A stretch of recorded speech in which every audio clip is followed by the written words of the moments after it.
Hey guys, this is part 4, I guess. Yeah, part 4. We're reading Vampires in Their Own Words, an anthology of vampiric voices.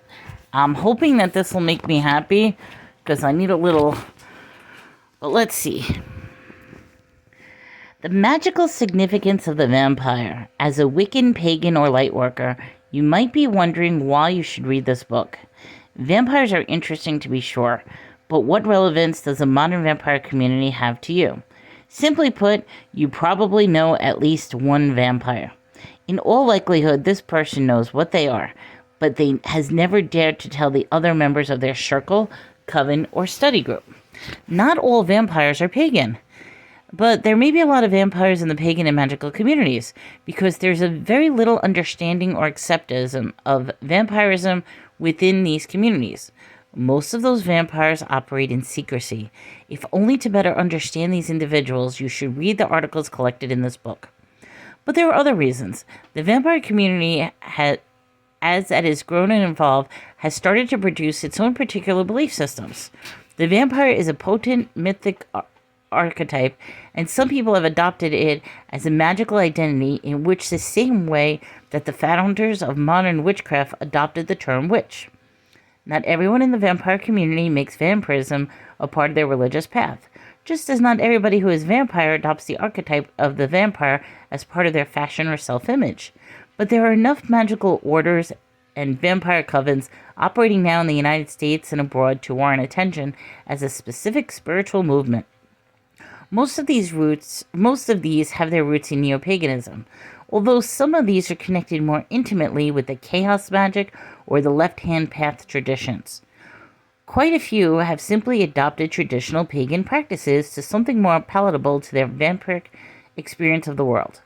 Individuals who identify with the vampire archetype are no longer isolated as they once were, and they no longer have to labor underneath the mistaken assumptions that there is only one of their kind. The result has been a rich and diverse growth of the belief system, philosophies, and practices that evolved around the concept of the vampire as a magical identity and as an energetic disorder, even as a personal aesthetic. Encompassing individuals who identify themselves as psychic vampires, blood drinkers, lifestylers, and vampire magical workers, the vampire community is as fascinating as it is extensive. Navigating the community can be a daunting task, especially for those who are standing on the outside looking in. Vampires themselves are not always forthcoming to strangers, as their practices can, at least in one surface, seem bizarre and off-putting. In the interests of promoting an understanding and acceptance, a variety of vampires have come together in this book to share their views, reveal their practices, and tell their personal stories. It is my hope that this book will help bridge between the members of the various magical communities so that Wiccans, pagans, lightworkers, and vampires can all respect one another's differences while also learning to recognize the common ground. A chorus of vampire voices. If I made one mistake when writing the Psychic Vampire Codex, it was to write expressly from the perspective of my own tradition. At the time, I didn't feel as if I had the authority to write from my other perspectives. After all, I could only speak with certainty about my own experiences. But I've since learned that the more general approach might have been less confusing, at least for some people. The belief of the vampire community extend in many directions beyond the beliefs covered in the Codex. For some people, vampire isn't a belief. They see it more as an attribute or even a lifestyle. Every group, and often every individual, active in the vampire community has a different take on what vampirism really is and how it applies to them. This book is my attempt to provide a wider perspective on the vampire community, because I still believe that each person is naturally biased by his or her own experience, and thus can really only speak from the perspective of those experiences. I have not authored many of the articles that appeared in this book. Instead, I have invited a chorus of vampire voices to speak up and tell their own tales. In the pages follow, you might hear from both the founders of houses as well as individuals who view their vampirism as a condition akin to psychic diabetes. You will also meet those who have viewed vampirism as a sacred and glorious path. Vampires who feed on the energy of other people will share their ideas alongside those who express their vampirism by drinking human blood. Throughout all of this, I will be your guide, introducing the various writers and offering commentary on words and concepts that might be foreign to those readers who are approaching vampirism from the outside. If there is a word or phrase in an article that baffles you, flip it to the end of the essay and look for the term in the definition.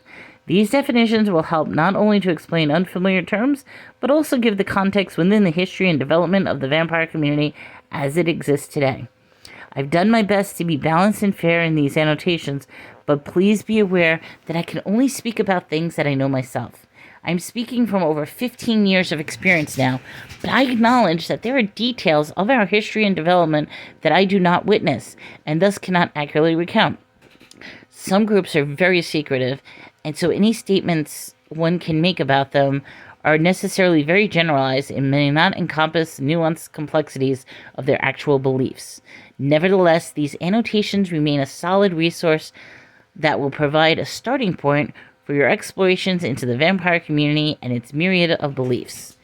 I have been fortunate in the fact that many community leaders have participated in this project, trusting me enough to send me their warning for the inclusion of this book. A good starting point for anyone researching the community of modern vampires would be to look at these individuals up on the internet and read more of their work. Many host website and message boards where you can ask further questions and receive answers directly from the horse's mouth.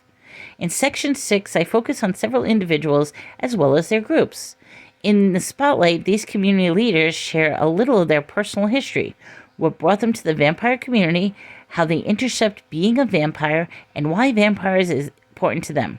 Each of these individuals provides a solid example for different aspects of the community.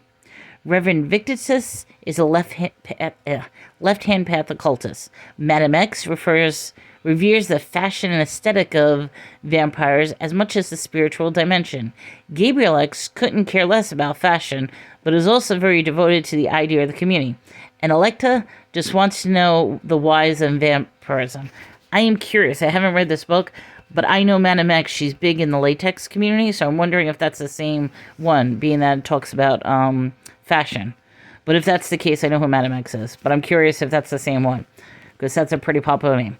Anyway, there are many other individuals that I would like to include in the spotlight section, but it would take a whole series of books to represent adequately every vampire who has something significant to say. As you read these sections, please understand that these people represent some, but not all, of the various groups within the community.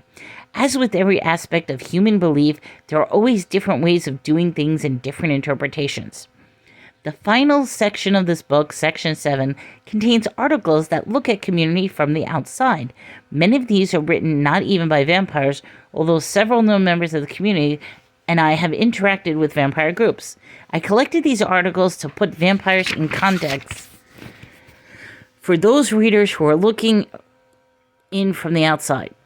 If you happen to be a vampire, don't think you should skip over the exceptional articles. The insight they offer into our community might surprise you.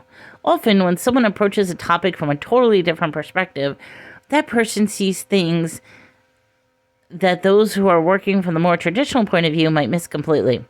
This concept underscores the real heart of the work. In any human endeavor, we cannot see the whole picture when we are looking at one person alone. It may take many views and many voices to adequately capture the intricacies and ideas of the book.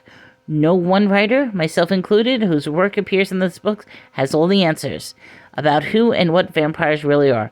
But in lifting our voices together, we come to a much closer to presenting an accurate view. Now, all that, it took 4 times just to read the introduction, so we finally get to read Section 1, What is a Vampire? But you know something? I will save that for next time.